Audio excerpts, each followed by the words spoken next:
Say something? Somebody say something? Hi. There we go. Thank you very much. Just making sure I could hear you. How's everybody doing today? Well, I'm a little scared. Scarred? What you scarred up? What are you scared of? What's going on? One more session. So did we not get an extension since your test? We don't know about your test date? Well, I asked for it, but it hasn't been approved yet that I know of. Okay. So, do we want to pause for tomorrow night until we add more? I do, because I want to make sure you have them right up until your session. Okay. And into your test. Okay, so be sure that you just send an email so you won't be charged for it. Okay. Okay. Okay. I know you told me, and later on I will go back if they ask me. I'll say, oh yeah, I said that, but between now and then I won't remember. Okay. Now, do I send that to Prudence? You can send it in the and you can put it in the chat box or email it to Prudence, either way.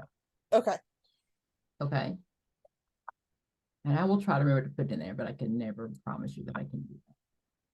Okay, so tonight we're on the DSM. So on my LM, I don't have as many as I do on my LC. On my LC, I have quite a few, and also some treatment methods are also on the LC. So how's everybody doing today? We good? Good. Dr. Pam, I'm on call, so I might have to step off if I get a call for work. If you get a call, what would make a crisis? What would you have to go for? I'm just curious to know what looks like. It's just a call. So if someone calls, they call the I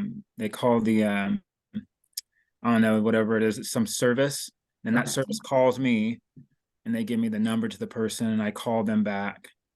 I've had 2 today, and one is from patients I've had in the past where they are at a crisis facility and they just want to talk, and they might have an issue there. And another one was from a woman that's at she's in a like a mental health housing placement, and she called me because she was having issues with her neighbor, and she's wanted some support around that. So, but at first I always assess and see if they're like, I'm like, is this a call? Are you, or is your safety in jeopardy? Or you, do you feel like you want to hurt yourself? I asked them that immediately, and they're like, no. I'm like, okay. Sorry. What do you do first? What did you say? Did you say assess? And then if they're safety, is that what you said? No, it's a reading test. I'm like, this is a reading test, right? And they're like, wait, what? Wow, you assess first. Imagine that. Yeah, it's my first time being on call, and I'm like, oh, this is not that bad. Are you on call all weekend or just today? No, it's for the whole week. For the whole week. Oh wow. I know. And can I ask you, what does that pay? Are you paid on call, and whether you get calls or not, right? I don't know yet right now. I think I get paid so I'm getting paid for the whole time I'm on call. And then when I get a call, I get extra. Got it. But you don't know how much you're making, or you don't want to share? I don't know how much. You took a job. I'm hoping it's like $50 how a much call. You're making. If it's $50 a call, I'll be making people call me. So you took a job without knowing how much you'll make. Yeah. I just didn't get a chance to ask her that. My supervisor, she just, so I switched roles, right? Remember I told you? Yep. And she said, oh, you still have these on-call positions. Do you want to do them or not? You'll get paid extra. And I was like, sure, but I didn't get a chance to ask her how much. So got it. I'm hoping it's substantial though. So let me tell you a story, an anecdote to have you remember code of ethics. So when I very long time ago, when I very first started in the field, I was on call, and we had pagers. We had pagers back then. These little, remember back then we had pagers. Okay, way back in the day. So it was my weekend on call, and I had where was I going? I had planned a trip Oh, I had an interview with another job, and I had to fly out of the state to go to the interview. I didn't want to tell them that I was interviewing, and I very rarely got calls. Oh no. So I said to my husband, just hold my beeper. If somebody calls, I'll check in with you and I'll call them back. So my husband, trying to be as sweet as he can, that was when he was really nice, he called my agency and said, oh, hey, I had Pam's beeper. Is there something she needs to know? So yeah, I got chewed a new butthole for a violation of confidentiality by letting my husband carry the beeper just for a second. But I couldn't take it with me because back in the day, we didn't have beepers that worked out of state. Okay. And I couldn't tell I was taking the weekend off to go for another job interview. So, but gosh, I was really green then. But He yeah, tried. That's unethical. That's unethical. Yeah, Yeah. you can't do that. You can't share the information with other people. Just so you know. DSM questions, things that you've seen, things that you have questions about specifically. The whole dumb book. We don't need the whole dumb book, thank God. And in the real world, you really will just Google it. Honestly, I mean, most of like the doctors, even now, like if I know a code off the top of my head, I know it. But if I'm really not sure, he's going to pull up his electronic version of the DSM-5 on his phone and do a differential diagnosis. Right? Yes, That's fun. So Dr. Pam, I had a test question that said it was about Encopresis. And the four answers were Poop one is was 4, P is 5. What's that? Poop is 4, P is 5. Yeah, but it had all the above, and it had involuntary and voluntary as both one of the options for the answer choice. Yes. So they're both involuntary and voluntary. So it had to be all of the above. So there's not a lot of all the above on a real test, but they can be. So it can be pooping in the wrong place. So, in prison, people poop and smear it on the walls. That's still Encopresis. Or that's voluntary and choosing to go shit in the corner. Or involuntary when you don't have control over it. So yes, and it can be either one of those. It had, I think I forgot what the question stem said, but you had to choose one of them, and it was specifically saying what are something like what are the components of Encopresis, and like involuntary in an appropriate place, voluntary in an appropriate place. And I chose all the above because they're both involuntary and voluntary, right? So hold on. So voluntary in an appropriate place. Inappropriate. Okay, so if I go and take a poop in the corner at the mall, that's involuntary that's voluntary in an inappropriate place. Yeah.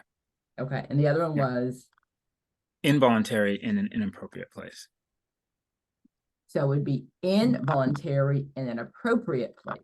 No, it was both inappropriate. They were both inappropriate place. So I'm telling you, both those can't be right.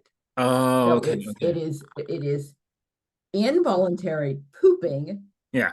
In an appropriate place, or it's voluntary. Yeah. Pooping in an inappropriate place.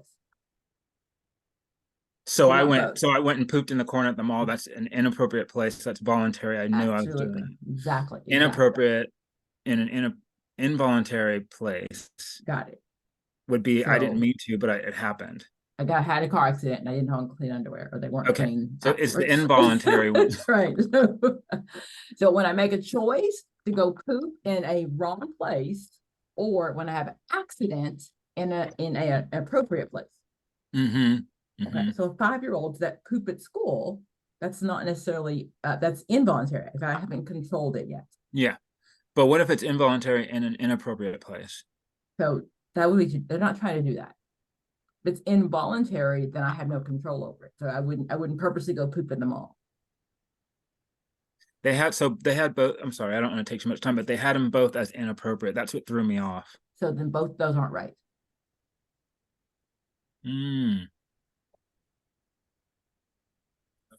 So voluntary in the wrong place, involuntary in a right place.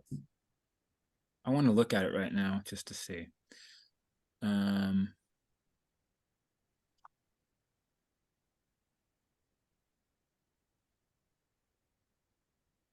Okay, here we go. When used in reference to an individual who is chronologically at least 4 years old or mentally at least 4 years old, the term encopresis refers to A, the voluntary expelling of fecal matter in an inappropriate place, B, the involuntary expelling of fecal matter in an inappropriate place, C, the inexpelling of fecal matter in response to symptoms or stress or anxiety, or D, all of the above. So, Okay, so say it again. I'm sorry, I was looking up the definition, the diagnosis, the DSM of it. You want to share your screen? It's on your screen. You can just click share your screen. Hold on. I can't do that. Wait. Oh, yeah.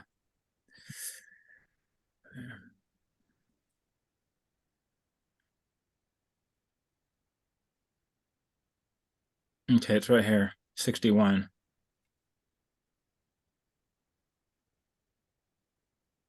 I don't see it. Is it the test I sent you? Oh, there it is. You guys see There it? we go. Yeah. Yeah. Okay.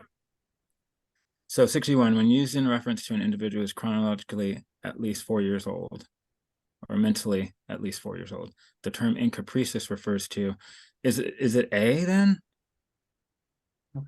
So No, it's not. the voluntary expelling of fecal matter in an inappropriate place. No. Okay. So that's true. I'm volunteering, right? Mm-hmm. Okay. Involunteering of fecal matter in an inappropriate place. So B is not true. B is not true. B is not true. The involuntary expelling of fecal matter in an inappropriate place. So if they're at school and they're in class and they poop, they don't mean to. Yes. So I haven't been control of my bladder or my poopness yet, but at this age, there's usually not a medical reason for it. Okay. So the DSM.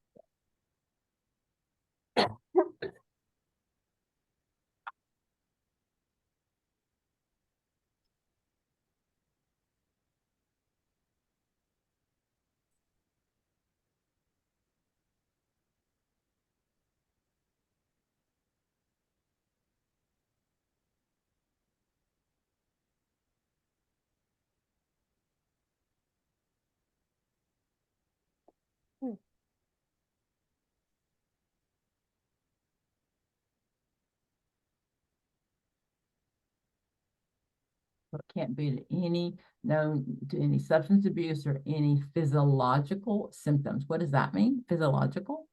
Like physical symptoms? Okay. So physiological always means physical. Absolutely.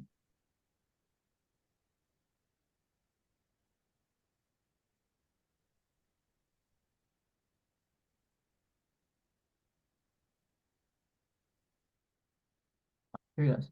An elimination disorder characterized by fecal incontinence, whether involuntary or intentional, which is not due to medical condition and which does not occur at an age of 4, or at least at an age of at least 4 years.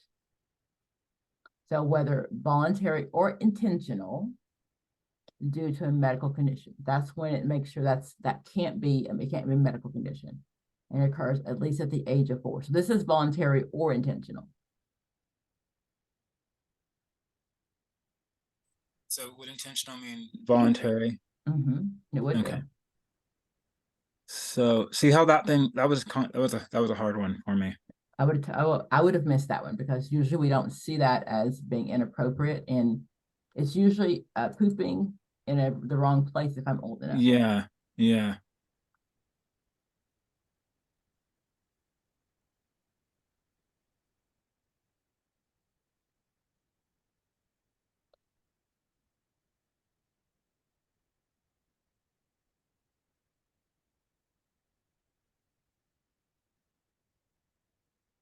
The only question I've usually seen on that one is about knowing it's 4. It's in poop is 4 and pee is 5.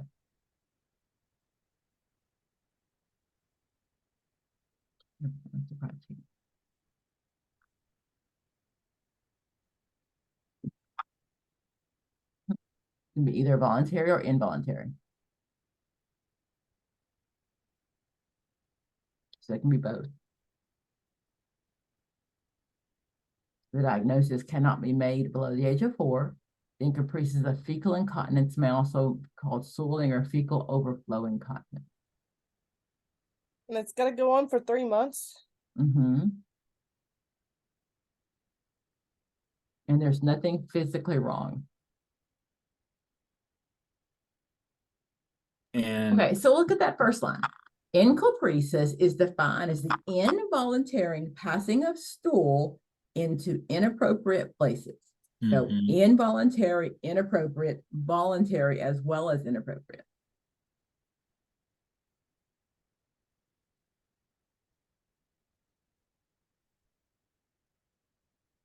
I mean, it just sounds like someone that they can't control their bowel movements. They just. But sometimes they can. Sometimes it's a voluntary choosing to go do something. So it's like a behavioral maladaptive That's if behavior. it were voluntarily. So either way we would, because there's nothing physically wrong.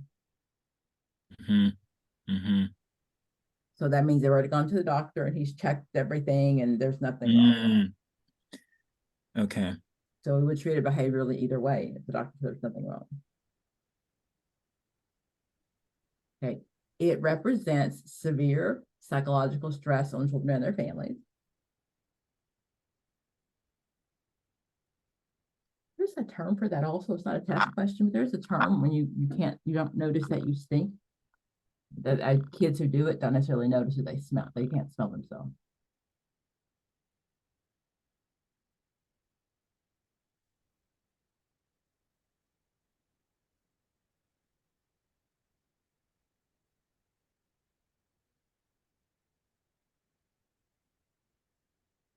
Essentially repeated passage of feces into inappropriate places, such as on clothing or on the floor.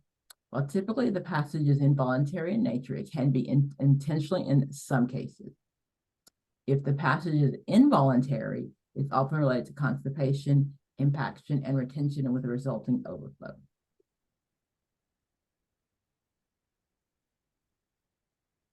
So it's typically involuntary in cases.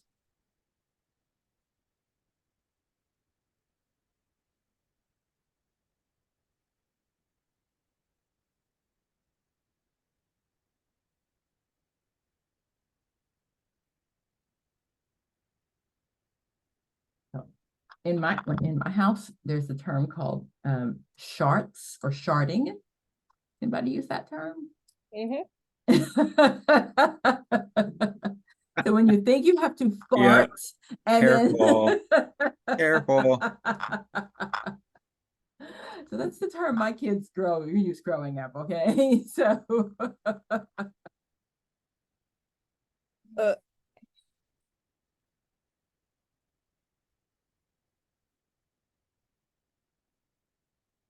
Okay, about 1% of 5-year-olds and mostly males. Most of our issues are in males more than females. Okay, so 5 is pee, 4 is poop. That's all we got to remember. 4 is poop, 5 is pee. Yeah. Perfect. Thank you. Other questions you might have seen, guys?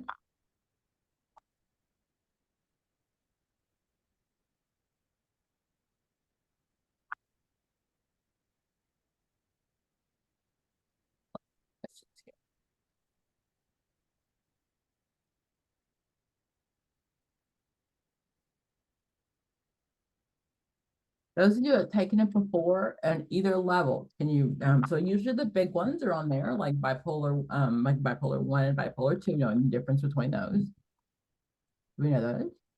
Yeah. What's the difference?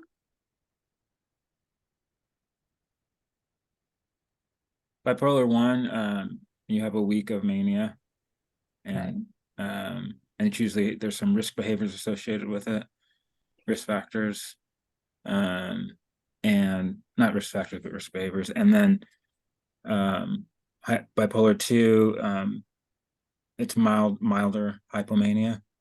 I got That's it. 4 days. HYPO, 4 days or less. People may not even notice.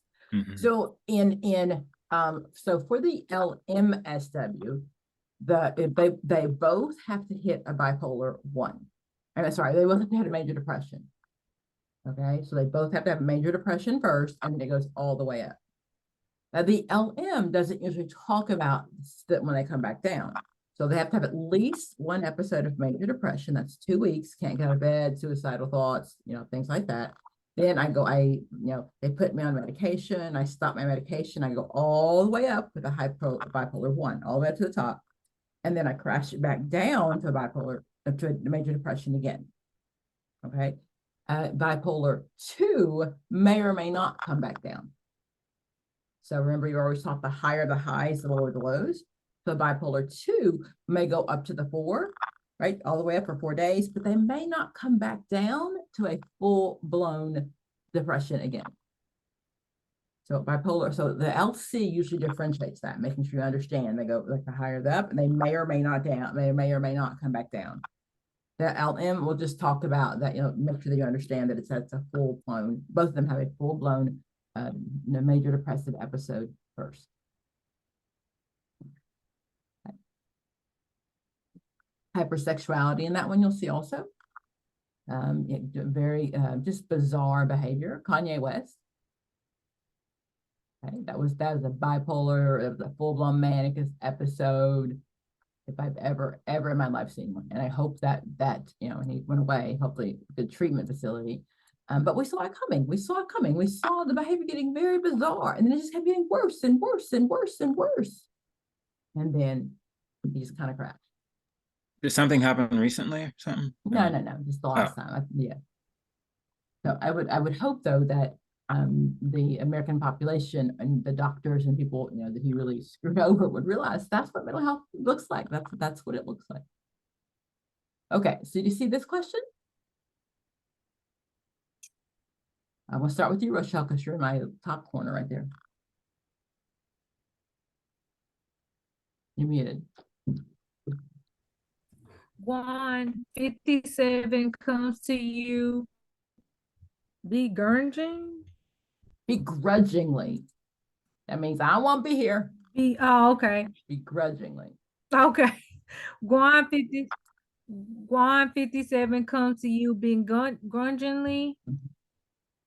At his wife Paula's, which is 56, insistence. Juan states that Paula is tired of him being so paranoid about everything. Juan states that he is very worried about people taking advantage of him because of the wealth he obtained after recently selling his business. He states that he can't trust any of his friends or family. Even as a child, he remembers feeling like he couldn't trust that his brothers wouldn't steal from him. He states he intentionally wears cheap clothes to keep a low radar and refuses to upgrade their tiny 1-bedroom to a larger house, even though they can obviously afford the cost. He also tells you that he's convinced Paula is having an affair. At the end of the session, he mutters that you're only pretending to care because you want my money. Based on this information, you will most likely diagnose Guan with. Okay, so I have Guan and his wife Paula in my office. Guan is very paranoid. He's worried that people are going to take advantage of him because he's wealthy. He just sold his business. He doesn't trust anyone. This stems from when he was a child. He thought that his brothers might try to steal from him. He does things on purpose so people won't know that he has money. He wears cheap clothes and he lives in a small 1-bedroom apartment, even though they can't afford it. But he's just very paranoid, and he thinks his wife is having an affair, and he thinks that I don't really care about him. Basically, he feels like I'm just here to get his money. Absolutely. And based on this information, what most likely would he be diagnosed with? So, A, delusional disorder, B, paranoid personality disorder, C, brief psychotic disorder, D, schizophrenia. So we're gonna rule out schizophrenia. Okay. How long does Because I don't see schizophrenia that have to anywhere in the be? question. How long? Schizophrenia. Wait a minute. 6 months or more, right? Absolutely. Absolutely. 6 months. Okay. Perfect. Okay, good. So I'm gonna rule out brief psychotic disorder because that's like 3 months or less. So I'm left with A, delusional disorder, B, paranoid personality disorder. So I'm gonna go with B, paranoid personality disorder, because what- all in the question, he's paranoid about all different types of things. So there's another clue in there. So what's Okay. another clue? You're right, but Um, what is another clue? Hold on. What makes a personality disorder different than a delusional disorder? How's it? He doesn't well, he don't feel like he got a problem for one. So he's egocentric. Oh, very good. Egocentric. Okay. And then personality Yeah. disorders are So he egocentric. yeah. Very good. And there's Okay. another clue, even Um, as a child. Yeah, even as a Okay. child, he remembers feeling like he couldn't trust Absolutely. anyone. So personality Yeah. disorders are ingrained from childhood. I've always felt that way. So all the clues were in there. Look at you. Well, thank you. Oh, I didn't think about that part. Okay. Okay, but so those are Being all from of the clues childhood. that get me Okay. there from childhood. So remember Okay. that they give you all that stuff for a reason. Okay. They're not trying to make it purposely long, but everything you put in there, it's giving you a clue. Okay. Ooh, thank you.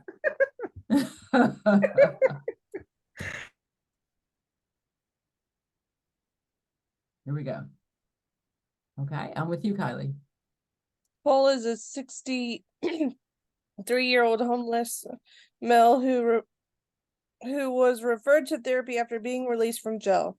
Paul comes to your office looking fairly disheveled, and he tells you that he often hears voices, stating that God commands him what to do and that the commands aren't always very nice. Paul has a flat effect when he tells you this. He then tells you that he can see a demon sitting in your office corner. His chart indicates he has been hearing voices since he was an adolescent. Based on the information, you would most likely diagnose Paul with. So he's 63. He's disheveled. That means like his clothes are a hot mess, like slept in it for a couple of days. Okay. He's hearing voices. Okay. He sees a demon sitting in your office corner. So he's also seeing things. Mm-hmm. And he's had it since he was an adolescent. So it's past his 6 months. So is it schizoaffective disorder, schizophrenia, brief psychotic disorder, or delusional disorder? Let's rule out. We're getting rid of delusional disorder. We're getting rid of brief psychotic disorder. Brief psychotic disorder be how long? 3 months. No, brief psychotic disorder is 3 days to 3 1 days. month. 3 days, 1 month. So we're really hoping it never happens again, right? Yeah, this little episode of seeing some, fire breathing, dragging. So hope we never see it again. Okay. Schizoaffective is only in children? No, not at all. Schizoaffective is combination of schizophrenia, bipolar 1. But it started in children, correct? Nope. It's the same way as schizophrenia. So it started off usually about between 15 and 35 is what we see it. You have your first psychotic break after the age of 35, you're less likely to have another one. So schizoaffective is a combination of full-blown bipolar 1. But it says nothing about any depression. Got it. So it's gonna be schizophrenia. Because it's been a very long time, right? The key is the time frame since he was a kid.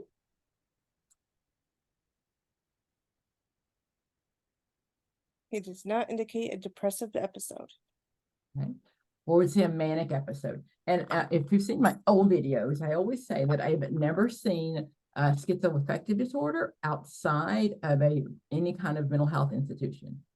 So whether it's a prison or a residential facility or a 28-day lockup, because if someone has both of those, you can give them both lithium as well as some Thorazine, right? We're doing that whole Thorazine shuffle. So you're very heavily medicated. In the real world, you get bipolar 1 with psychotic features.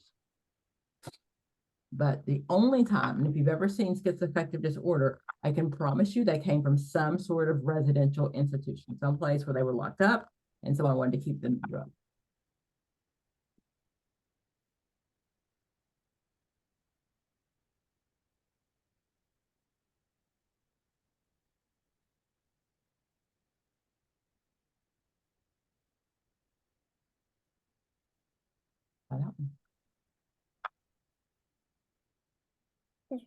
I'm with you, Lauren.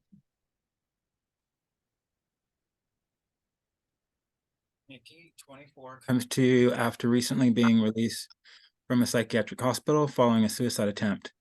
Nikki states that she wasn't actually trying to hurt herself, but that her last therapist was overly dramatic. Nikki reports a volatile history with past therapists and states that she can never really trust them because they always abandon her. She states that she feels the same way with romantic partners. When asked about her coping skills, Nikki laughs and says that she tends to cut herself when she gets stressed or have sex with random guys. Based on this information, you most likely diagnosed Nikki with. Do I need to look at the answers? No. What do you think Nikki is before I even look at any of the answers?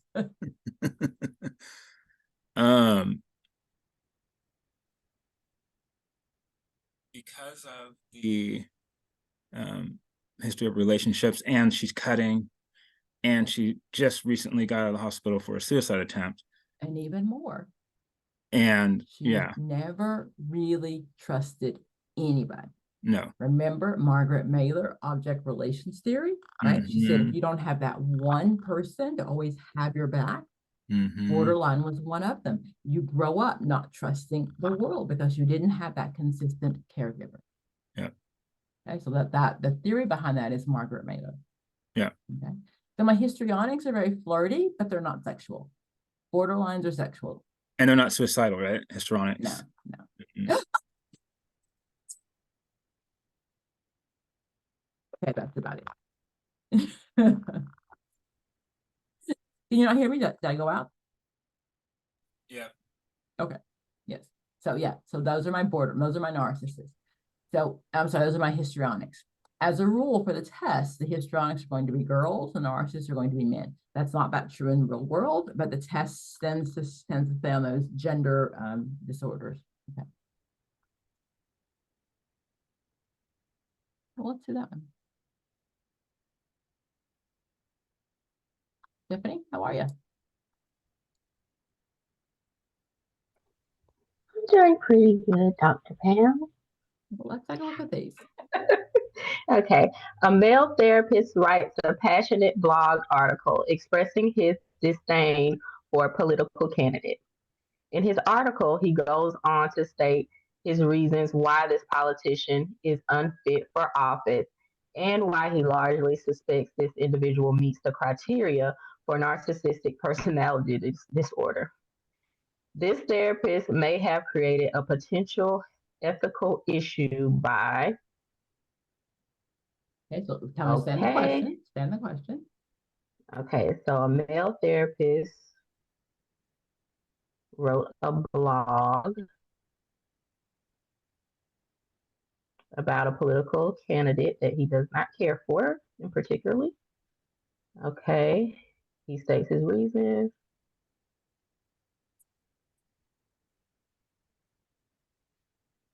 Okay. And then he diagnoses him in this blog. Okay. So, what was the ethical issue?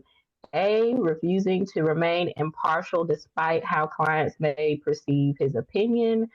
B, offering a diagnosis without formally assessing the client. C, publishing a blog article about such a controversial topic. D, letting his countertransference dictate his feelings about this politician.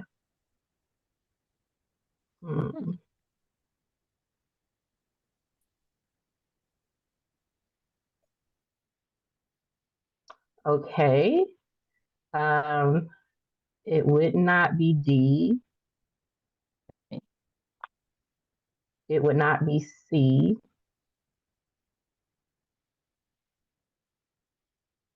Let's go back to the question. He writes a passionate blog article expressing his disdain for a political candidate. In the article, he goes on to state reasons why the politician is unfit and why he largely expects the individual meets the criterion for narcissism. Is that his client? No. Okay, so there's not that I know of. Okay, it doesn't seem, yeah, it doesn't say his client, so. Okay. So, okay. So the answer would be B. Boy or dog? Yes, boy. Ding, ding, ding, ding, ding. Very good, very good. And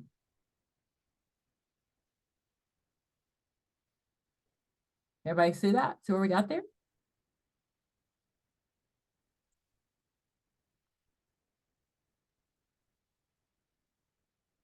I also think there's some people in politics that have some mental health issues, right? And I can definitely give my opinion, but I can't diagnose them. They've never been in my office.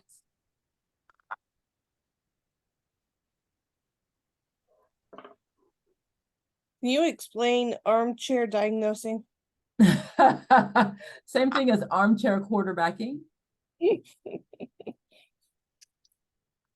What does that mean? I have no idea. You've never like been an armchair quarterback. Your husband's like sitting there, are you watching the game saying he should have done that, he should have done this, that coach don't know nothing. You sit in the chair, you're not on the field. That's what that means. I leave that to Peyton Manning. That's all that means, right? I'm sitting in my chair at home saying they should have come in. Why didn't he shouldn't have made that call? That's what backseat driving? Never. That same kind of thing. That's what that means. Okay. Okay, so I'm with you, Rosie. Rosa, I apologize. Is it Rosa or Rosie? Either or doesn't make a difference. Okay.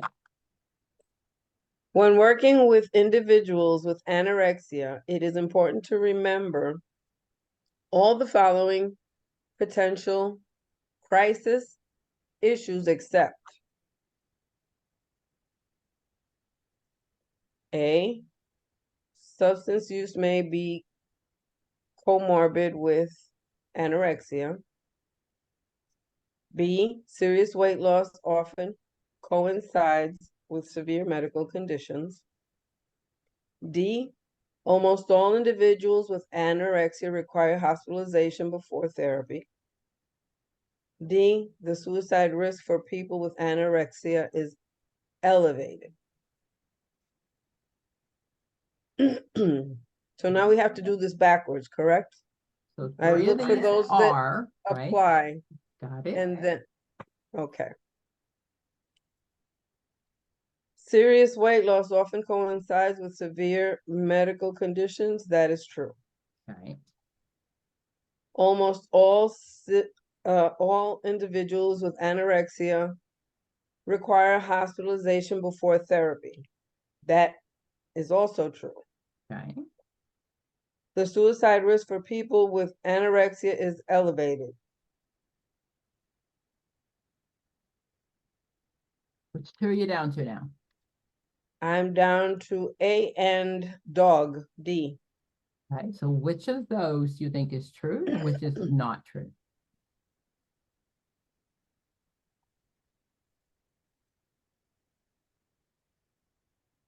I think it would be A.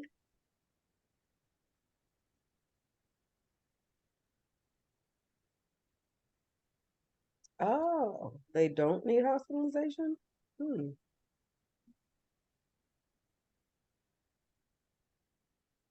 So all is It's a is case by a case. scary word. And it didn't say all, it said almost all, but do know that if a client comes in, remember they're egocentric, it's in sync with their ego, they don't think they have a problem. And if it says that they are they've lost like 20% of their body weight, or they're unusually thin, my first, and when I assess, it's going to be about medical.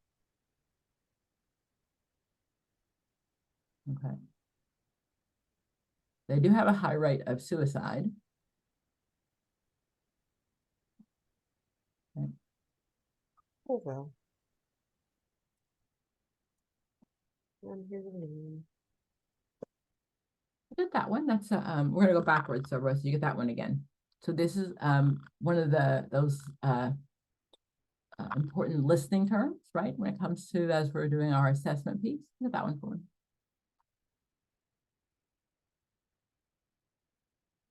Rosa, back to you. Me? I'm going backwards. I'll go forward to the end, then go backwards. No fair. Oh, I'm gonna switch it up sometimes. Then what happens is you think it's your turn for the question, and then I'll make sure that you don't know it's your turn. Because you know, what you all do in school. You're counting the number of people ahead of you, so you know which questions are. You are working with Sarah, a 17-year-old girl who starts raising her voice when she becomes upset with you. You continue remaining calm and even-keeled while interacting with her. Eventually, without you even asking or addressing the issue, she lowers her voice to match yours. You most likely intervene by A, validating, B, transference, C, modeling, B, building rapport. She's 17 and she's raising her voice at And you me. can't choke her. Okay. No. that is not an option. You continue to remain calm because you have to. One is keep yourself leveled and model behavior. Okay. So, it's obvious that she's upset because she's yelling.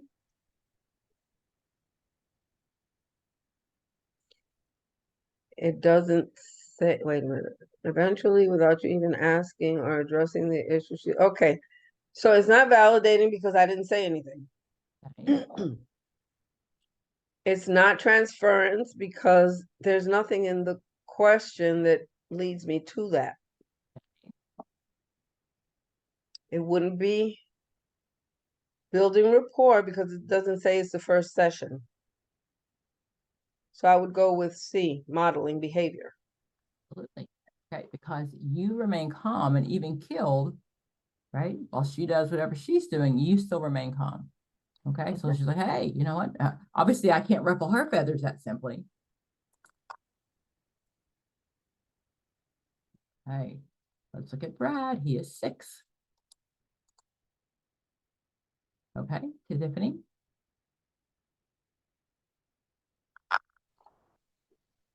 All righty. Brady, 6 years old, has been referred to therapy because he clings to his mother whenever she drops him off at school. Okay. He spends hours crying in the morning and tells his teacher that he is terrified something bad will happen to his mom. This has been going on for 2 weeks. And his mother, Diana, is not sure what caused the sudden change in behavior. She has talked to the teachers at school, and they also are not sure. Based on the situation, you would most likely diagnose Brady with, okay,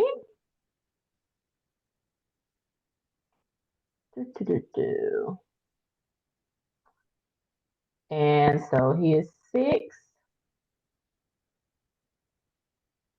He's crying when his mother, well, he clings to his mother when she drops him off and then cries for several hours. He's afraid something bad is going to happen to her. It's been going on for 2 weeks. The mother's not sure about anything that's happened to evoke the behavior, and the teachers are not sure. Okay, so A, separation anxiety, B, generalized anxiety disorder, C, adjustment disorder, or D, nothing, there is not enough information. Okay, so I would not choose D. It appears as though there's adequate information for something, but I might be struggling with it. Let's see. Okay.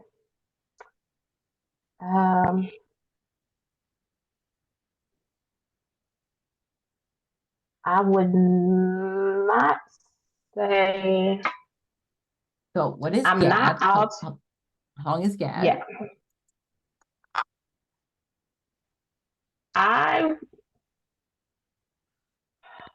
6 months? trying to think Free floating. of.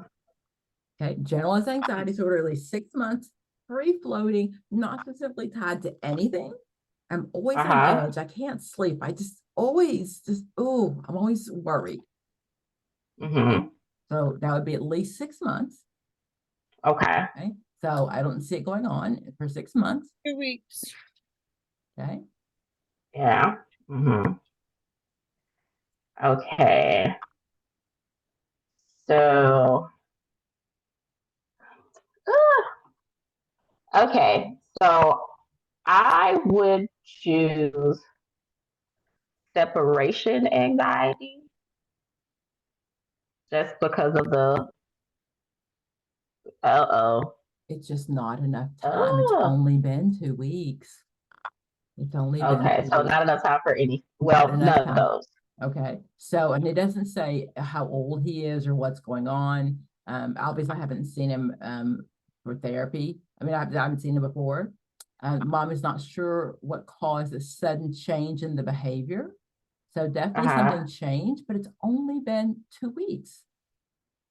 Okay, so that could be nothing. That or just causing me to assess more, right? Okay. Okay. He's 6. Now, He's 6. now could this actually be an option on the test?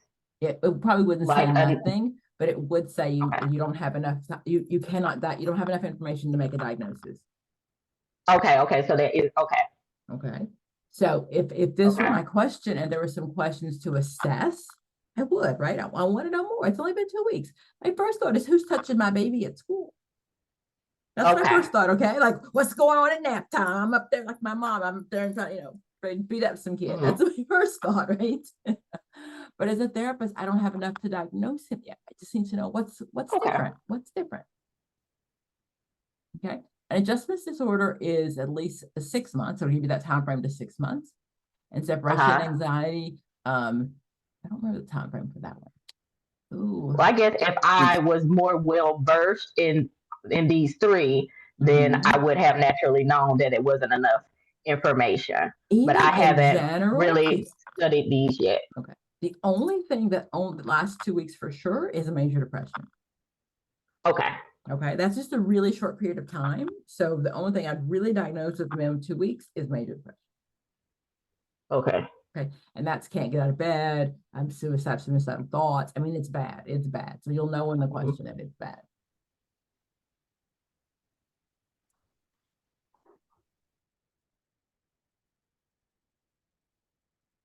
Let's do some personality disorders. Well, maybe there's 3 choices of personality. So remember, personality disorders are ego syntonic, right? And many times you'll see the questions about the clusters, knowing what clusters they are in. Okay, so what's my A cluster?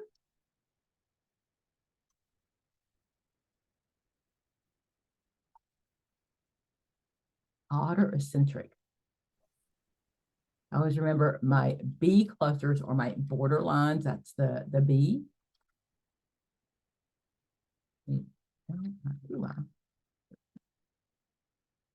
I've gone back and forth to seeing them whether in clusters or not. But I have seen questions, I've seen them both ways.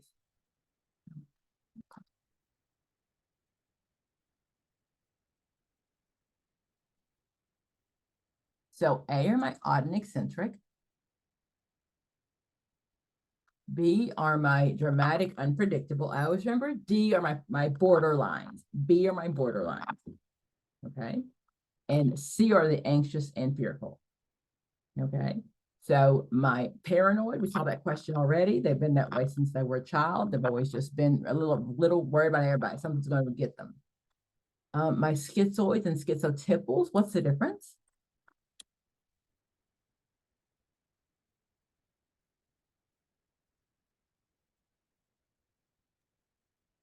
Schizoids don't like people at all.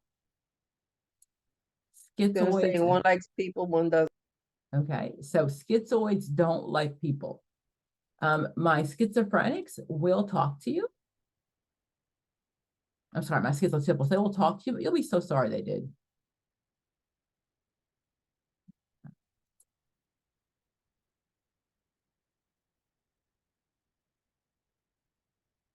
Okay.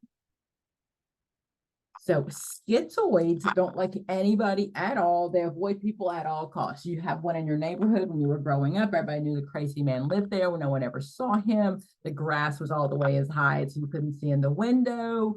It just never looked like anybody was at home. And everyone was afraid of him. Well, he was the weirdo. But he just didn't have any. Even back then, he had his groceries delivered. He never left the house. He usually had the TV. I'm sorry, if he got his mail, it'd be at night. He doesn't like people at all. Schizotypicals or schizotypals are more typically like the schizophrenic. They're the ones that will talk to you, but you'll be very sorry that they did. You're always looking for odd speech, weird behavior. Those are my schizotypals. Okay, neither one of these hallucinate. They've been that way their whole life, and there's no chance, there's no thought that they'll ever hallucinate. But they've just always been that way.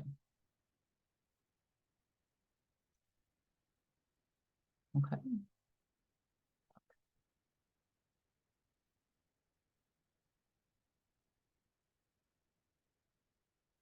Okay, so back to my question. Oh, let me go back over the personality disorders. Okay. So my antisocials, remember, they are the ones that are not asocial. Asocial means I don't like you. I don't like people. Asocial means I'm going to stay away from you because I don't like people. Antisocial means I will kill you and eat you because I do like people. I'm anti-society rules. Okay, but I like people, right? Jeffrey Dahmer, he was really nice. You know, he slid the little head over with the blood, got your beer out of it, you know, it's nice. Okay. So my antisocials are my conducts when they're little, and when they grow up, we diagnose them with antisocial. So then my B, so my, you know, my borderlines, right? And my narcissists, again, narcissists are men, borderlines are women, histrionics or drama queens. Look at me, look at me, look at me, look at me, look at me. And then my C, that's my avoidant. Though the avoidants are the ones that really do like people, but they're afraid that you'll make fun of them. So they're going to stay away because they're afraid that somehow you will make fun of them. Okay. Dependent personality disorder, those are the ones, it's the 45-year-old man that has always lived at home. Not because his mama needs him, he just doesn't think he can make his own decisions. Okay, and then obsessive compulsive, that's the personality disorder. That's the one that's ingrained. You've been that way your whole life. Okay. Back to my question now. There we go. That was your tipping, right?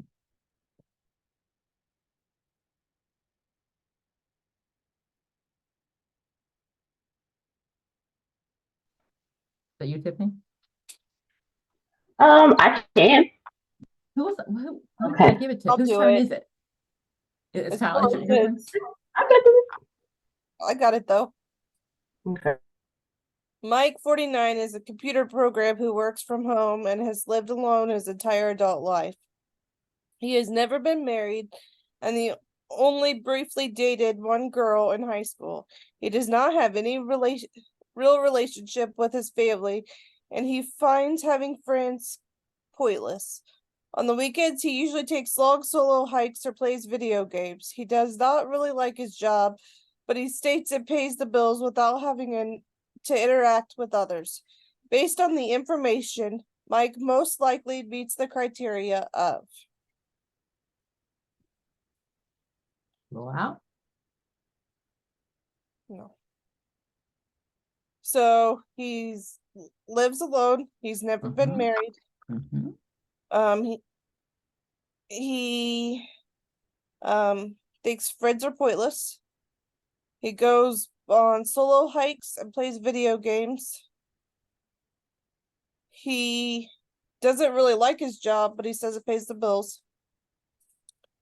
So are we schizotypical personality, antisocial personality, schizoid personality, or major depressive disorder? I'm getting rid Roll of out first. major depressive. Okay, that'd be 2 weeks, can't go to bed, having suicidal thoughts, absolutely. He's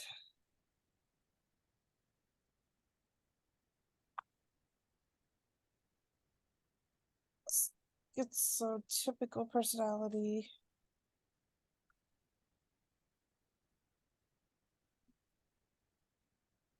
He doesn't really like his job.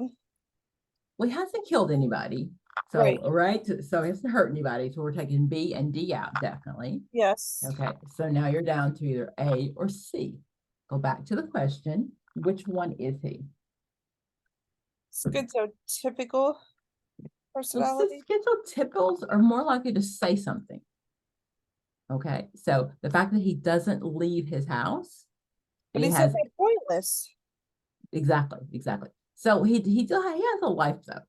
So that's what makes that the best. I'm sorry, schizoid's the best answer. Schizotypicals are always going to say something about their dress or their bizarre speech. Okay.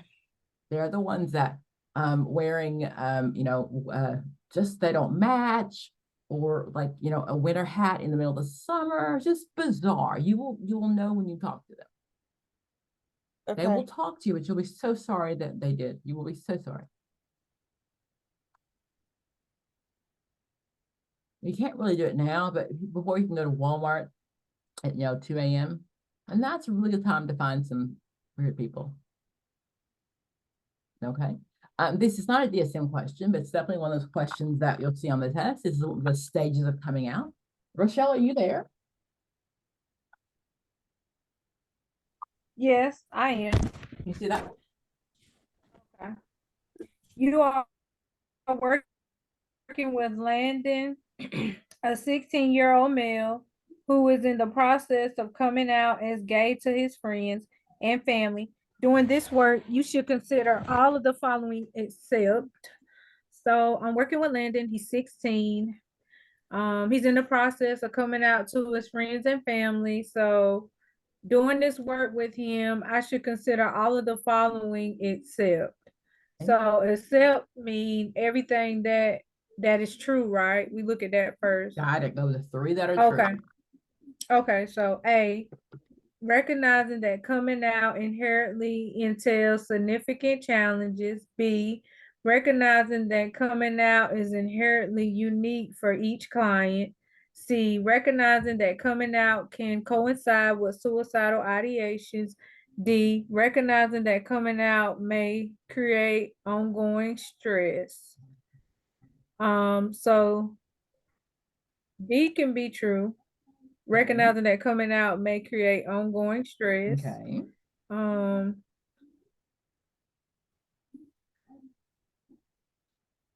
But it says doing this work, you should consider Okay. all of the following. Okay, so D is 1.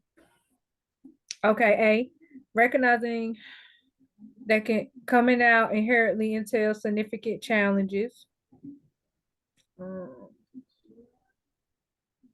I know C is true. There is a Yeah. high rate of suicide between Okay. between especially adolescents coming out. That suicide rate is Okay. extremely high. So C Okay. and D I know for sure are true. Now between A and B, B. one is true and one is not. What's the difference between A and B? What's the difference? Mm-hmm. Because B is saying that basically coming out is different for each client, And what but is A saying? A is talking about coming out entails significant challenges. Okay. So both of those can't be true. Do you see they're kind of the opposite? One says it's unique for each people, and the other one says that everybody has significant challenges. Okay, so which one of those is not true?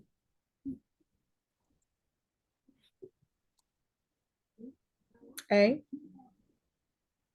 Okay. It doesn't have significant challenges for everybody, does it? Because some people have support. Got it. So that's what makes B true. So did you see when you got down to A or B that they were really the opposite? One said it's coming out different for everybody. The other one said, oh, everybody's got problems. So, but neither one of those can be true. One of those has to be right and one of those has to be wrong because they're the opposite. Oh man, that's why you got to read through. Okay, but also just that's a test technique, right? If I've got two questions that are the opposite, right? Both of them can't be right or both of them can't be wrong. If they're the total opposite, then one of them has to be right. So I got to figure out of those two, which one is going to be right. Okay, does that make sense? That's just a test taking tip. That if they're opposite, they both can't be right. Yes, ma'am. I would have gotten it wrong. So what would you have said? I would have been stuck between A and B. Okay. So, but they both can't be right. The way I looked at it was to kind of choose A more so than B, is because A is saying pretty much it's generalizing everybody Got it. into one bubble, and everybody is unique and different, in our practice. So that's kind of how I was able to choose A. So that is just a test taking tip for all questions. If they're the total opposites, both of them, one is right, one is wrong.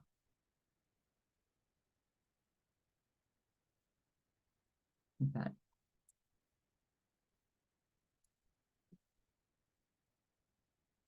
Okay.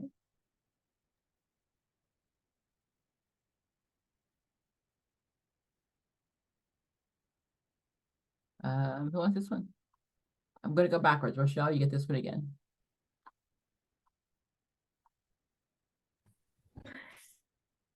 Ever since her mother died 3 months ago, your client, Clara, has found it difficult to keep her house clean. She acknowledges that she's held onto her mother's mementos and clothes and has them in various rooms around her house.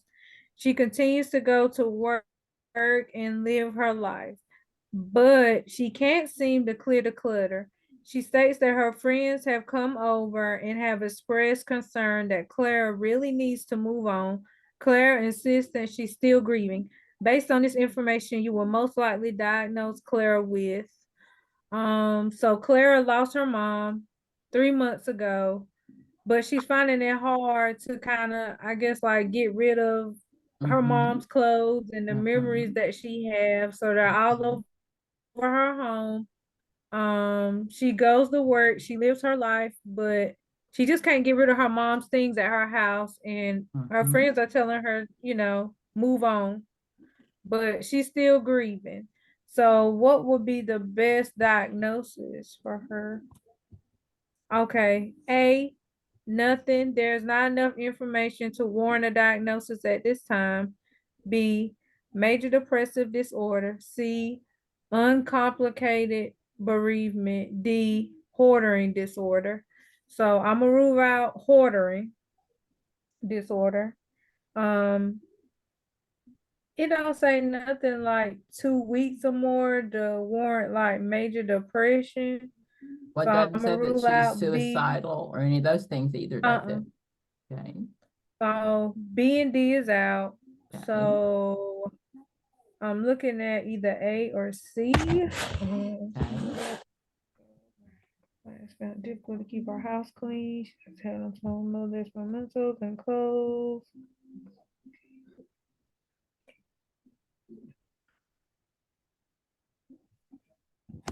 Mm, I'm, I mean, she's Okay. grieving because she Okay. lost her mom. Okay. Oh man, Okay. I've never So heard it's, of well, uncomplicated bereavement. oh, well, just because you never heard of it, right? That means it can't be true. Yeah, I'm just saying. Oh my God. So uncomplicated bereavement is just normal bereavement, right? Okay, well, Okay, I mean, it's not then. complicated. But Okay, isn't this a little complicated? well, I mean, she grieving. She having a hard time of letting go of her mom's things, and her mom passed away 3 months ago.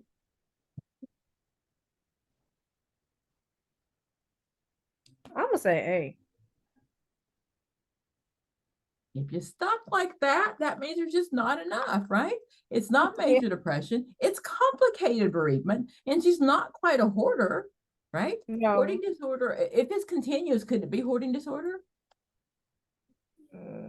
Yeah. Yes, it could be. It definitely could be, right? So hoarding disorder it's an anxiety disorder, right? So it causes you anxiety when you let go of your things, right? So if a TV station shows up at her house, it can definitely turn into a hoarding disorder, but it's not right now. Well, can I ask you something? Uh-huh. So, do you think uncomplicated bereavement would be on the exam? So I don't teach you things unless I think they're important. Oh, okay. I swear to you, I don't teach you things just for the heck of it. I really don't, okay? So uncomplicated bereavement is normal bereavement. So they're trying to see between normal and not normal. Okay. And we all grieve differently, right? Okay. Yes. But we all, but at this point, it's not enough to diagnose it, but this is not normal. Mm-mm. Okay. It's not long enough to be abnormal yet either. Okay. Okay. This is a family systems term. Okay. Tiffany, you know this one? I'll take volunteers on this one. I'll try it since I've been gone. You have to go save somebody's life? I did. So glad, so glad. What is the best definition of entropy? A sense of stable homeostasis, incongruent communication messages, the tendency to move towards chaos or disorganization, D, reciprocal flow of communication or influence.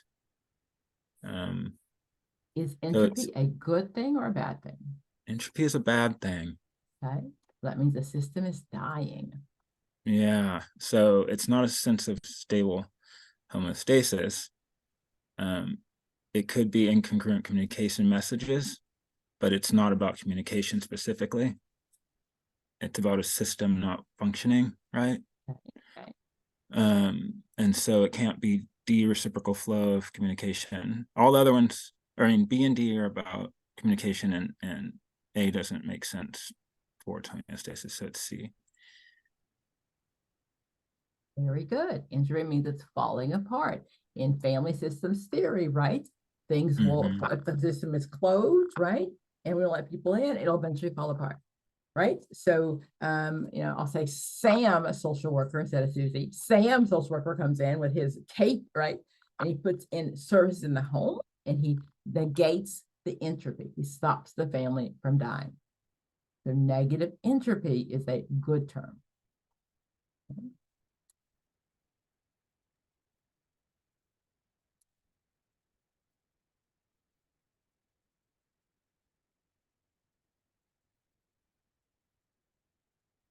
Tried that one. It's a code of ethics question, not a DSM, but it's just a good question.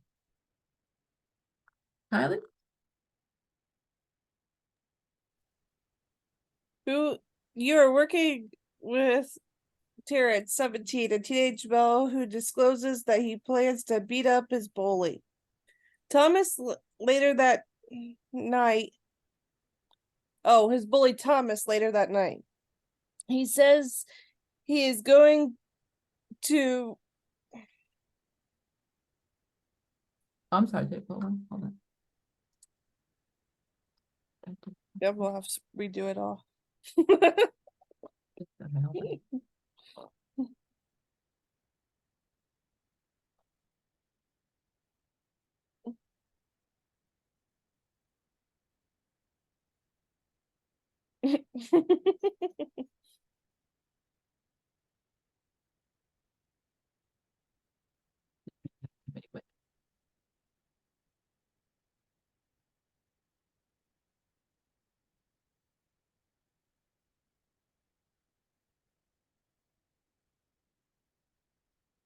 Okay. Sorry about that. To come back, you sit now?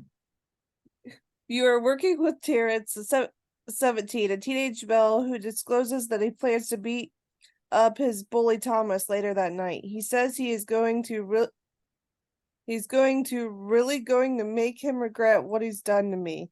Ethically speaking, you should next. So he's 17.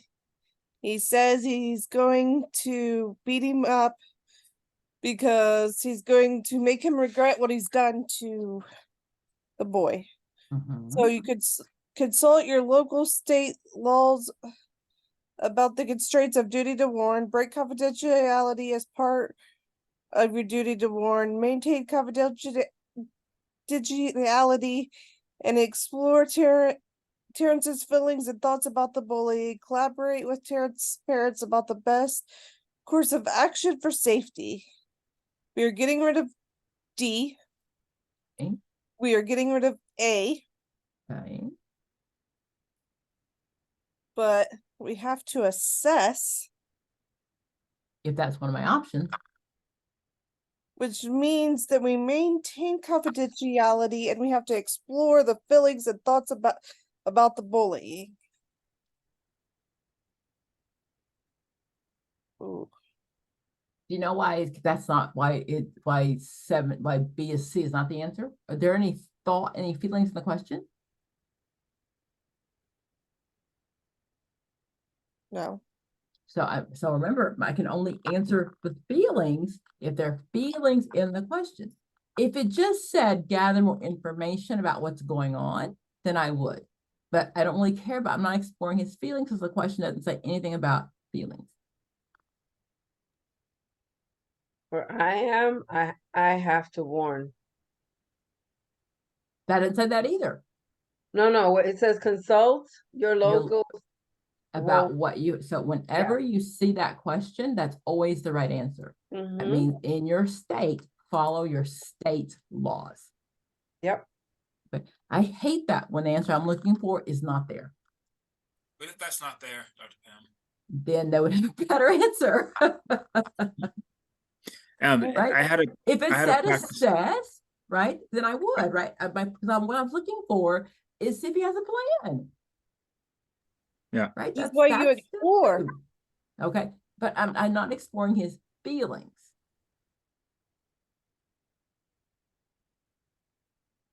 The question can only be feelings if it has feelings in the answer. Ignores thoughts, but I'm not going to, that's what takes it out, is his feelings. If it said a teenage male that's angry. Yes, then it would be a feelings answer. Okay.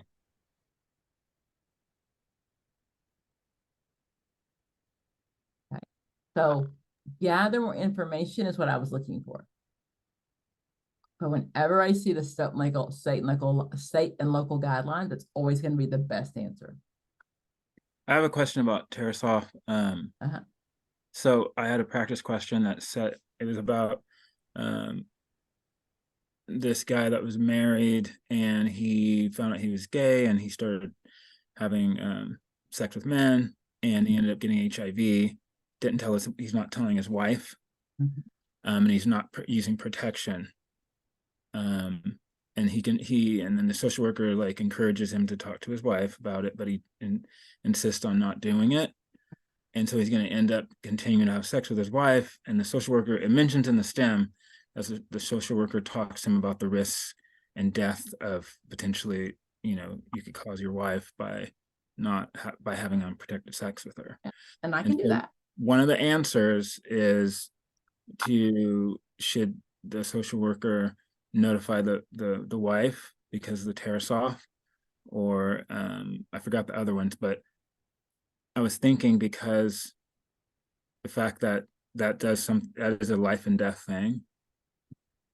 So I'm gonna say that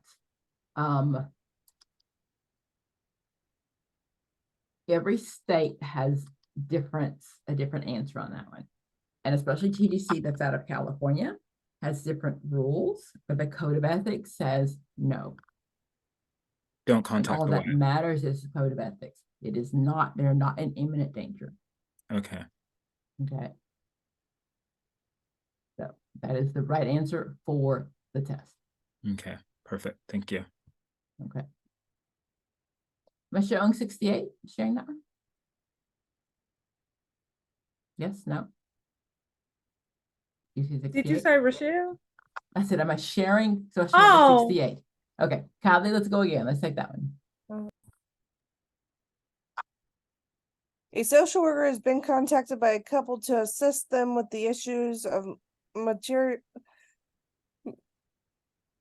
marital discord. They have been married about 6 months. The wife presents as vulnerable, tearful, and anxious, and her husband presents as angry and overwhelmed.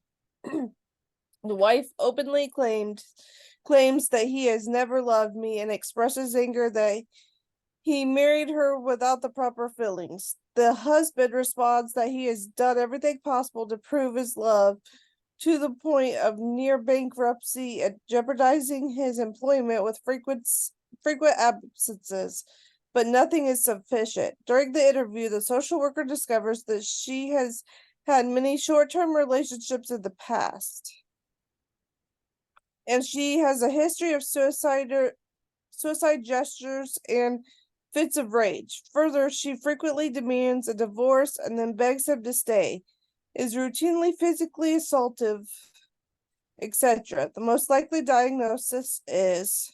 You need to read the choices. Can you not figure it out just based on... Go back to the question. He's fits of rage. They've been only married for 6 months, right? Yep. They should still be in the honeymoon period, right? They should still like each other at 6 months. Okay, but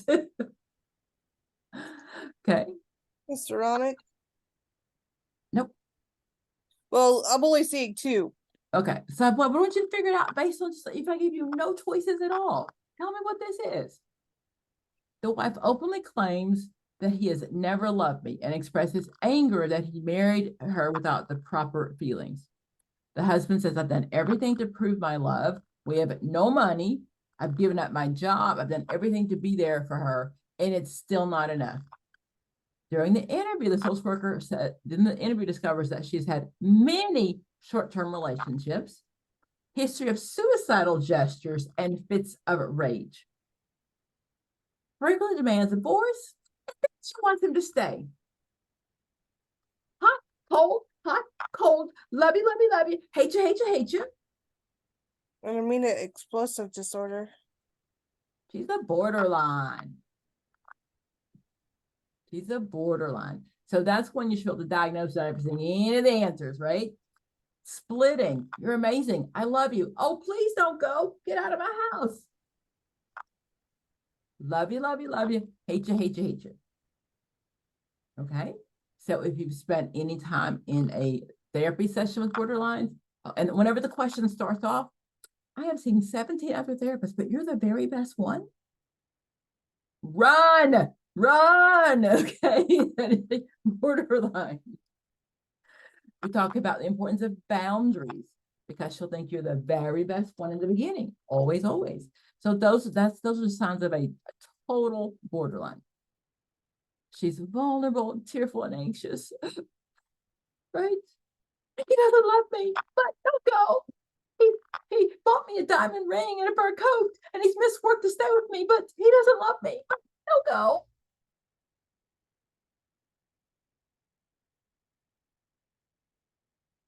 Everybody see that? Everybody spend some time with some of those. Okay. And that's the thing. So remember I talked about earlier is Margaret Mailer, object relations. So she that's it in the question, but borderlines come from, she believed is never having that consistent person. I don't trust the world. I don't trust you. So I love you, but. Would that mean they didn't finalize the symbiosis stage? So it didn't go that far. It just said that she had more than one caregiver between the ages of 2 and 3. No, I mean with Margaret Mailer. So symbiosis is the 2nd month of life. So all Margaret Mailer said, I know you were showing off the words you knew. Very proud, very proud. Okay. So symbiosis is the 2nd month of life, right? But the whole goal is that if we don't develop that one relationship with that one caregiver, then that's what she said. We'll have issues. So she said reactive attachment disorder comes from that. Little babies that never learn to bond with anybody. She said that sometimes my conduct disorders, right? The kids that are ready to burn down your house, and then later on, they become the conduct disorders. So that's her theory, that if you don't bond with that one caregiver, unconsciously, you'll never know that somebody loves you. You'll live the rest of your life wondering if am I good enough? Am I smart enough? Because, I've never had that bond with that one person.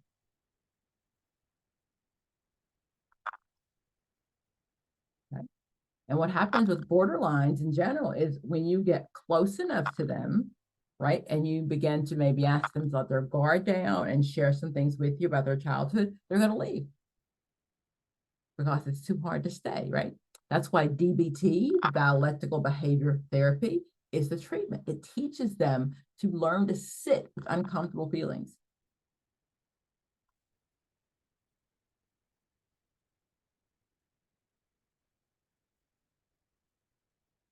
Okay. Intimate and explosive disorder is for kids. That is when they are, they tear up the whole room for no reason, right? You send them to bed and suddenly you go in there and the windows are down, there's holes in the wall, it's a mess, okay? Histrionic, again, they're attention seekers. Okay, the worst thing that happened with the histrionics is, he didn't want to be my friend on Facebook. I don't know what's wrong with him. Everybody wants to be my friend. But they're not love and hate, and they're also not promiscuous. They don't sleep around. They just want the attention. Okay.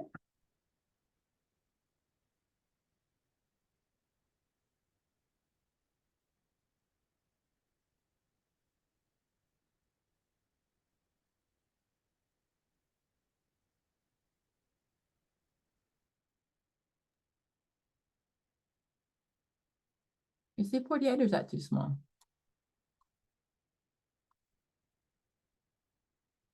Tiffany, you ready? Sure. A 48-year-old woman is seen in clinic for personal problems. Upon interview, she describes having quit her grocery clerk job because of fear that something might happen that she can't cope with at the work site. When pressed, she is vague, but finally states that she's fearful she could have gas, burping, or flatulence, have bowel or bladder incontinence, or be badly embarrassed by others on the job. She acknowledges that she has no current gaseous or incontinence issues, and that she's never been humiliated by anyone in the past. However, she insists that she cannot tolerate the possibility it might occur. The most likely diagnosis is. So I just want you to go back and make sure you explain all of those things. She has gas. So burping or flatulence, that's farting. Okay. Yeah. Sorry. Okay. She might short. Yeah. Okay. Bowel or bowel incontinence. She might poop or pee on herself or be badly embarrassed. But she's never, ever had any of those Had issues. these things. Yeah. Okay. But she's So just then, fearful that it could occur. It could happen. It could happen. It could happen. Okay. Okay. Okay. She quit her job because of this. And she can't cope with it at the work site. Okay. So options are A, panic disorder, B, agoraphobia, C, social anxiety disorder, D, generalized anxiety disorder. Okay. So what's the panic disorder? Do you know that one? I'm not too familiar with it. Okay. So a panic attack really feels like you're having a heart attack. If you've never had one, if your heart is racing, they hook you up to the electrodes. Isn't it more physiological? Yeah, okay. There ain't nothing wrong, Pam. Ain't nothing wrong. Okay. So then the disorder, though, is I have one panic attack and I worry about having another one for the next 30 days. So the question will say, Pam sleeps in the hospital parking lot because she really thinks she's going to die. Okay. That's the disorder. You have one panic attack and you worry about having another one for the next 30 days. Okay. So that's the key. Okay. So now. Agoraphobia is more fear of crowds. Leaving the house.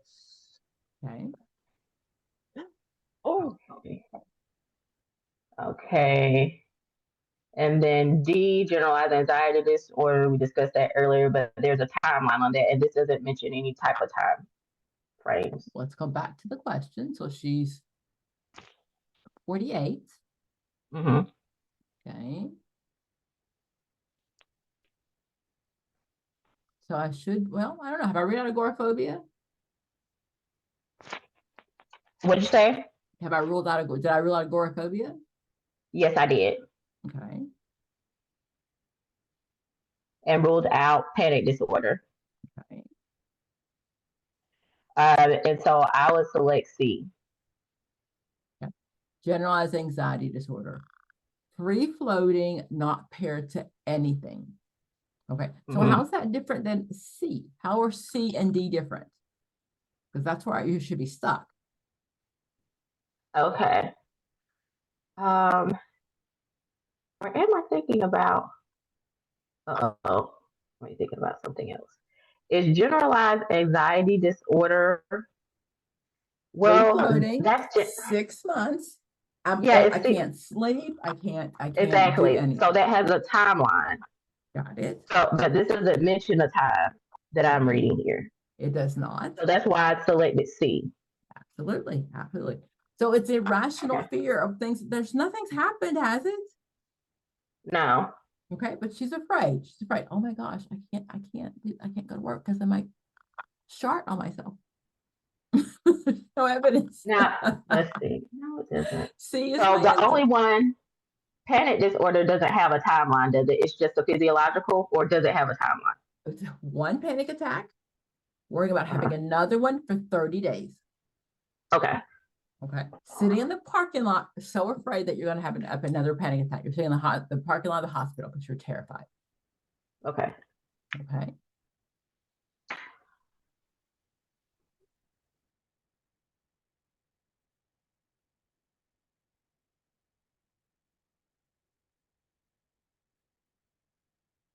Look at 87. Let's go. Lawrence, on that one. Core features of borderline personality disorder are often disagreed upon. However, two factors are common to the disorder: highly variable mood, and so it's asking which one of these corresponds with borderline personality disorder. And A, delusions, B, impulsive behavior, C, hallucinations, D, psychotic ideology. So I'm going to rule out D. What's the question? Ask me again. What are the core features of borderline personality disorder that are often disagreed upon? One, so two factors are common, right? Okay. So then we've got one factor is highly variable mood. What is the other factor? The other factor, I would rule out A, delusions. Rule out C, hallucinations. Between B and D, I would say B. Absolutely. Absolutely. Very impulsive. Very impulsive.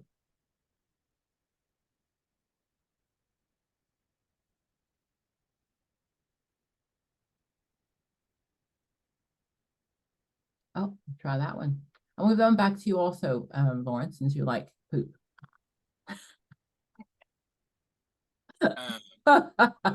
I'm sorry, because you had a question earlier about poop. So That's crazy.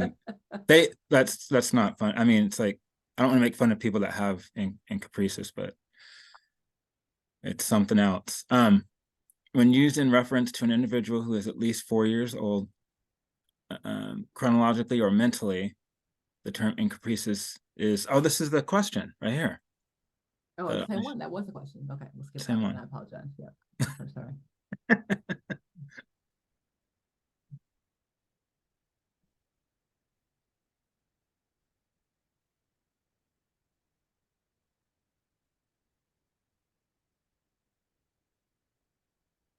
Try 100.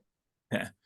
An elderly female presents with marked disorientation, word finding problems, memory impairment, and a high degree of distractibility. Her daughter states that the client was just fine until 2 days prior to this contact, and that she seems better in the mornings. There have been no external or environmental changes. The most likely diagnosis would be. So this is an elderly woman, and she's presenting with a marked disorientation, word finding problems, memory impairment, and she's highly distractible. And then her daughter says that they just started 2 days ago. And she usually is better in the mornings. So it kind of she starts to decompensate throughout the day. And but there haven't been any external or environmental changes. So the most likely diagnosis would be A, medication-induced cognitive changes. B, what's that word, Dr. Pam? Senile. Senile. Oh, senile. Uh-huh. Senile dementia, rapid onset, delirium, neurocognitive disorder, not otherwise specified.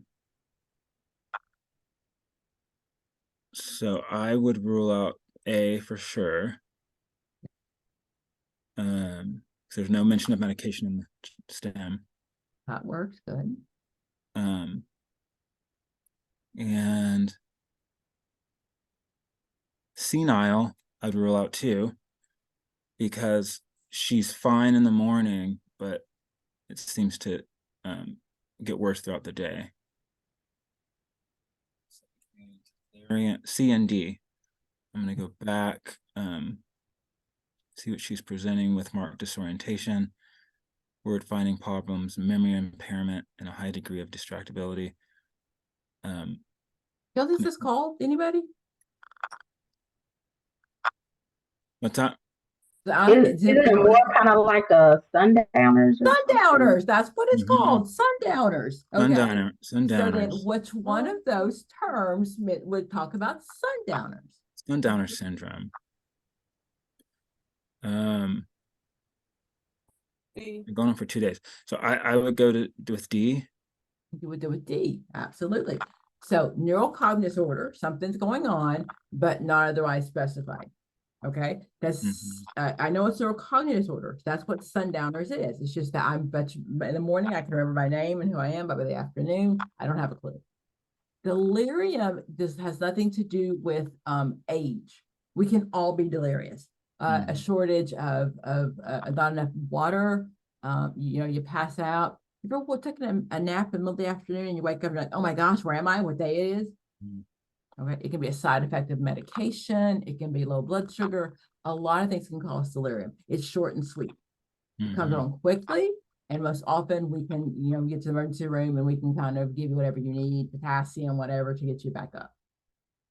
Okay, so delirium long-term continuing can be a symptom of dementia or the symptom of neurocognitive disorder, but that by itself is not enough to diagnose you. Okay, so delirium is acute. It comes on short and sweet. Okay, so this is sundowners. Now I'm looking for something that gives me a clue of what that means. So remember, neurodevelopmental disorders are as my brain is developing. Neurocognitive is as my brain is already developed. Does that make sense?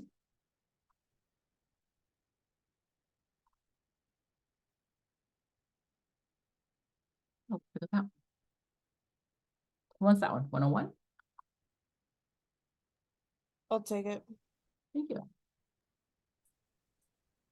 A call is received from a family member about an adult male loved one who is behaving in an extremely bizarre way. Specifically, he is racing from home to home, claiming that he is being followed by some sort of assault team, SWAT, intent on arresting him. He claims that people are hiding in cars all around him, even going as far as to claim entire parking lots are filled with cars hiding his assailants. He insists on pulling drapes and hiding out in the home for his safety. No evidence follows his story. He does have a history of deployment in Middle East combat, as well as a history of substance abuse, although neither present as proximal to his event. By the next morning, he appears fine and becomes angry if the incident is brought up, suggesting it is all an aggression by others. The most appropriate diagnostic impression would be. So stand the question, what's going on?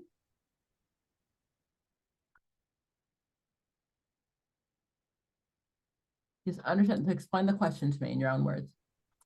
So he's behaving in an extreme and bizarre way. He thinks that the SWAT team's after him. He's got cars all around him that has people in them. He insists on keeping the room dark by pulling the drapes and hiding out in his hope for safety. There's no evidence of any of that happening. He does have a history of deployment in the Middle East during combat and a history of substance abuse, but neither are present right now. By the next morning, he's fine and he becomes angry if the incident is brought up. Okay, So let's roll it's out. post-traumatic stress disorder, acute episode, brief psychotic disorder, drug-induced psychosis, or bipolar disorder, manic episode. Well, with him saying there's a history of abuse, but there is nothing present, I'm going to rule out the drug-induced psychosis. Got it. There's nothing in there that says that's happening. There's drugs in his system. Absolutely perfect.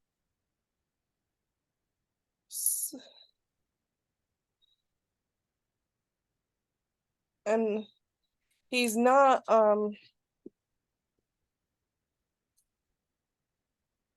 also going to rule out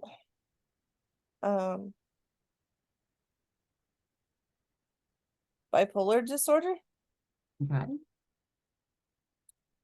So bipolar disorder we're talking about, right? It would tell me that he's got this 5 to 7 He's days of got full-blown manic depressed. episode. Okay. So it's either post-traumatic stress disorder, acute episode, or a brief psychotic disorder. It says something about the Middle East, but it says again on top of the substance abuse that it's not immediate. So we got to rule that out. So it's brief psychotic disorder. So why? Why would we? So if they went through all the question of telling you about his time in the Middle East,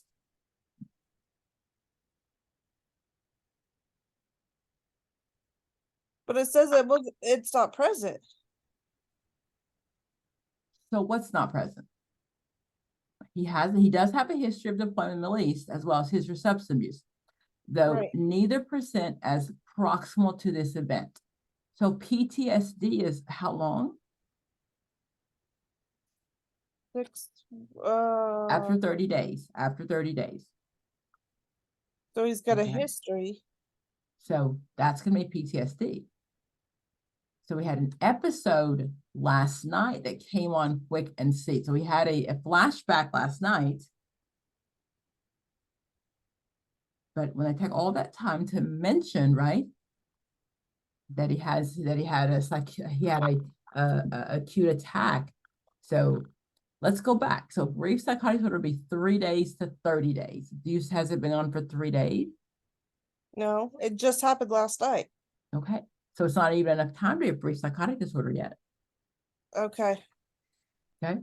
So they're not trying to trick you. They're not. If it goes on and on and talks about PTSD, then that's really what it is, right? So the brief acute stress disorder is first, right? That's from 3 days to 30 days. I just came back from combat. I just left a domestic violence situation, something that traumatic happened. Okay. After the 30th day, then that turns into PTSD. So this one, acute, means he had one episode that he had major flashbacks. The diagnosis is still PTSD. Dr. Pam, what do they mean by he does not have a history of deployment? I mean, he does have a history of deployment in the Middle East combat, but that it's not proximal to this event. So are they saying that, because I kind of read that space, as right? Space. his PTSD isn't present too. It doesn't say Yeah. that. It just means they're not close to each other. He Oh. presents as proximal space, right? That's the approximation between items. Mm-hmm. So he didn't come back yesterday. Mm. So Okay. it's all PTSD, and I was like, yeah, that Yeah. he's having PTSD, but then they said that, and I'm like, oh, wait. So Well, that's the why key. I went away from it. Okay. So proximal just means space. Approximation, proximity is a space between us. What that means Dr. is Pam, that could it be possible that they worded it that way to indicate that it's after 30 days? so if acute stress disorder was there, that would have been a key. Because it was so a proximal, it's not proximal would mean it didn't just recently happen. So that would help me differentiate between acute stress disorder and a post-traumatic stress disorder. Okay, so proximal means space. So neither present as close to this happening. He didn't just get back yesterday. Okay. Okay, but even if I didn't know that, I do know that brief psychotic disorder is at least 3 days. And there's nothing in the question to support that it's been 3 days.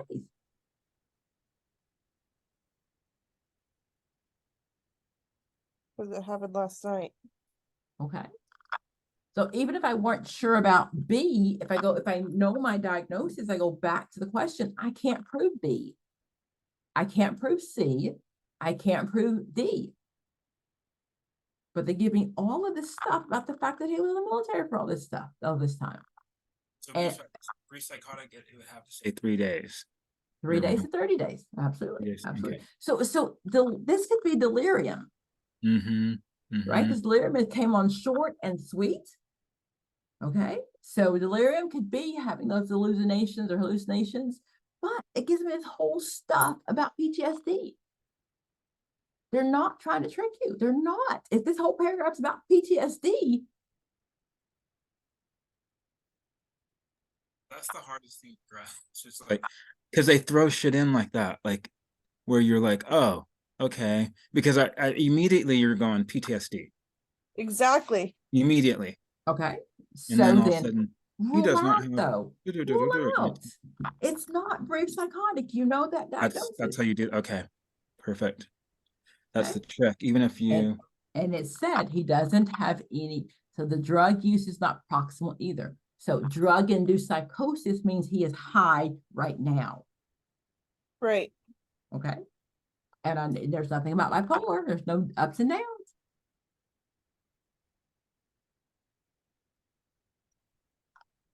There are no evil gods out to get you. I swear they're not. They are. They're not. They are. They're not. Okay. So what I would have done is just really, again, ruled out, because I'm going to say rule out always, always, always. But go back. I can't prove any of those others. It's a fact-finding mission, right? You're going back to the question to find the facts that would prove in the other ones. It won't change your answer if your answer is right, will it? Okay, last one. What's this one?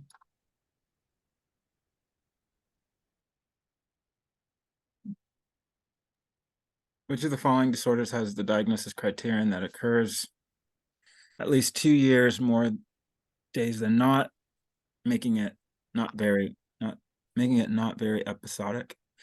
What is that asking me? Daniel, the question first, bring the answers. It's asking which of these disorders meets the criteria for it being at least for 2 years, symptoms being present for 2 years. You know what D is? Dysthymic? What that is? No.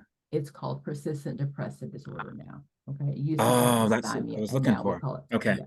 That's the one we're looking for then. Got it. So 2 years in everybody? I think it's 1 year in children. Or Got it. And 2 years in adults. That's it. so Goes when down did they like that. change it to dysthymic? When they changed it from dysthymic was in the DSM 5. So there's no more Yeah.